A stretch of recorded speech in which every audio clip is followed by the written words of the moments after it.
shift over to the hotel industry, where they're embracing the use of non-fungible tokens, NFTs, and startup Pinktada is teaming up with a handful of resorts to offer travelers tokens that can be exchanged for a reservation. How does all this work? Pinktada CEO Lyon Hardgrave joins us now. Great to have you on the show, Lyon. I want to ask you just to kind of explain exactly what you're doing here. Understanding is that this is going to be a way that people who get a reservation at a hotel might be able to shop and sell their reservation to other potential hotel stayers. Give us a little bit more of a breakdown on exactly how this works. Yeah, absolutely. We've designed our hotel marketplace to allow non-refundable reservations to be transferable. So anybody can make a non-refundable reservation at discount prices from a hotel.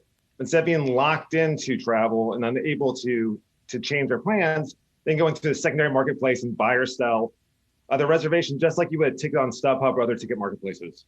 And we think this is the kind of the natural way for travel to work, where every single night is its own sort of ticket, and you can buy and sell tickets and combine them in different ways to get the exact reservation you want. Lyon, I have to be honest, when I first heard this, I thought, well, this is a way for hotels to be able to part with excess inventory. And then, they don't necessarily get stuck with the tab bill, so to speak, if somebody cancels a reservation last minute. How does this benefit the traveler? Well, look, travelers love non-refundable reservations. Prior to COVID, almost half of leisure travelers were making non-refundable reservations. I've done it myself, and I've been actually locked into a situation where my plans changed. I had something happen in my life, and I couldn't actually make that trip. And so now I'm stuck with a total loss of my complete cost. So I got a discount rate, but I'm stuck with a loss in reservation.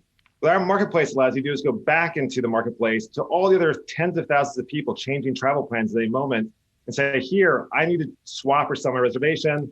Where is a fair price for it? And we're market driven. So during times of very high demand and low capacity, prices will rise, and you'll actually get real price discovery about where the price level is that people want to get different reservations. Yeah, and translation, I guess, that people can make some money off of shopping perhaps some of these reservations on the platform. But I guess, doesn't that kind of shake up the whole, idea of you kind of knowing who's staying at the hotel and having credit card deposits to make sure people don't wreck the hotel? I mean, how does that kind of shaken up by this? Because my understanding is that the hotel in this case might not have full control over who's staying at the resort.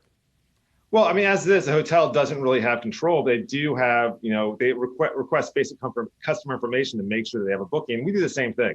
So there's no anonymous booking. Nobody can just kind of show up anonymously and take over a room. We do all the regular KYC the hotel does to get the basic customer information. We go farther. We really allow the hotels to understand how people are transacting their rooms. And so they're getting real-time price discovery about how different types of rooms are valued at different times from different people. And we think it's gonna, the same way that, ticket marketplace like StubHub unlocked a bunch of data about how different people value different parts of a stadium or arena for a different event. We believe we can unlock the same information about how people, value different parts of the hotel and different parts of the calendar in a way that's just impossible right now through existing distribution systems. Why do you need an NFT for that? I mean, if you think about StubHub, for example, right? You're not trading NFTs on the platform. I mean, why that technology? So that's a good question. So actually, when we first started this company, we used NFT technology as the data structure that we wanted, because NFTs actually encapsulate hotel reservations very well. They're non-fungible. Everyone's a little bit different. And so as a data structure, it works very well for hotel reservations. And truly in the short term, you could do it with a centralized database. But in the longer term, you want NFTs because it really allows the asset to belong to the customer. If I make a reservation, I buy a hotel, it belongs to me, that room night belongs to me. I can transfer people I want to. I can go and actually work with other types of members of the ecosystem to transfer the hotel reservations in the way that I want.